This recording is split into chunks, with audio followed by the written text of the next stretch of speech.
Tell us why you took time out of your busy schedule to come down here and play in the Chick-fil-A Peach Bowl Challenge. Yeah, no, the Chick-fil-A Peach Bowl, I mean, they've done a lot. I was at the banquet last night. That's the #1 bowl game as far as giving out of all the bowl games. So obviously a great opportunity to give back. So it's always good to come to these things and to support those charities.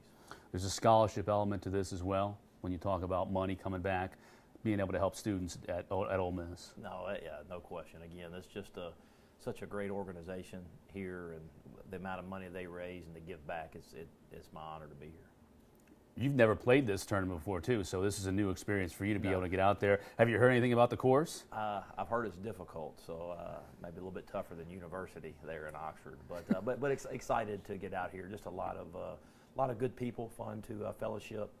My wife is here with me, so just enjoying a few days away as well. How much of that is a part of it to be able to meet with and spend some time with the coaches, guys that you're usually on the opposite side of the field from, but now you're able to kind of have a little bit of camaraderie with them? No, I think it's good. I mean, you're always competing against each other in recruiting and on the field, so it's fun to bounce some ideas off of them and to hear some of the different ideas that are going on out there. So I think that part of it's really good for sure. How much of the conversation is football versus not talking shop? I would say very little football. It does come up, but once you get here, I think most of the guys here just want to get away. How much of it is? How much of the mind game goes into when you talk about the competition? You got a pretty darn good partner, and Ole Miss has a history at this event, right? So I'm sure people are trying to knock you off the perch a little bit. Right. Yeah. No, I think Wesley. I didn't have any choice but to take Wesley. So he was one of my childhood heroes growing up, and obviously a good player. And from what I hear, a really, really good golfer, so I'm glad he's on my team because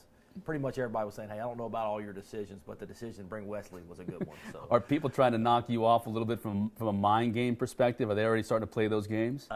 It hadn't been, but they don't know what to expect. This is my first time here, so they really don't know what to expect, so I think that gives us the early advantage. Given the state of your golf game and your partner's prowess, as you know about, how damaging from a football perspective is a bogey? If you could equate a bogey out there on the course to a football play or a situation on the gridiron, what would that be? Yeah, a bogey in a two-man scramble is not a good thing. So that would be probably equivalent of getting stopped on 4th and 1. I would say that. Yeah. Conversely, what about a birdie? What about you sink a long birdie putt? How does that equate to a football play? That's a touchdown. I mean, when you can get a birdie, that's definitely a touchdown. I'm trying to think if I missed something here. No, I think you got it all. Am I good? Charity stuff, right? Yeah, we did that early on. All right, I'm going to give you some rapid fire stuff. Okay. First concert you ever attended? Garth Brooks. We finally got a country. We've been getting Prince and Duran, yeah, and all these coaches from the South. I thought we got to get a country, so we finally got Garth Brooks. You've seen a lot of country concerts? I have. Name some of you. If Garth Brooks isn't your favorite, which it probably is, give me one that would be your favorite. That's tough. George Strait was good. Love it. Kenny Chesney with Jason Aldean and Brantley Gilbert was in Kansas City. That was pretty good too. Now that's a little different than George Strait. George Strait sort of is like loitering up there on stage. He's not doing much but playing the guitar. That's right. No, but they're both really good in their own ways. That's for sure. Favorite breakfast cereal? Raisin Bran. A little bit more on the healthy side, but I think Raisin Bran has a lot of sugar. Yeah, it's not good for you. No, that's but you have to soak the bran just a little bit. It's sort of healthy. When you were a kid, you have a memorable or your favorite Halloween costume that you can remember? That's a tough one.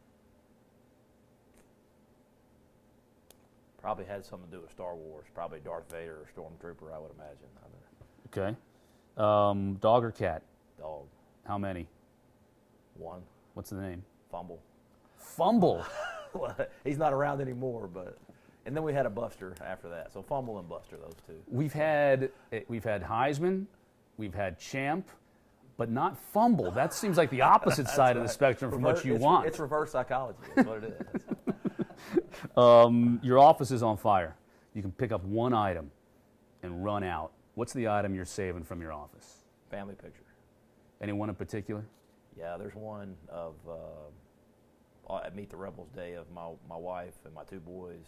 Sits right by my desk. I'm grabbing that one. How old are your boys? 10 and 6. So a little bit of a handful right now.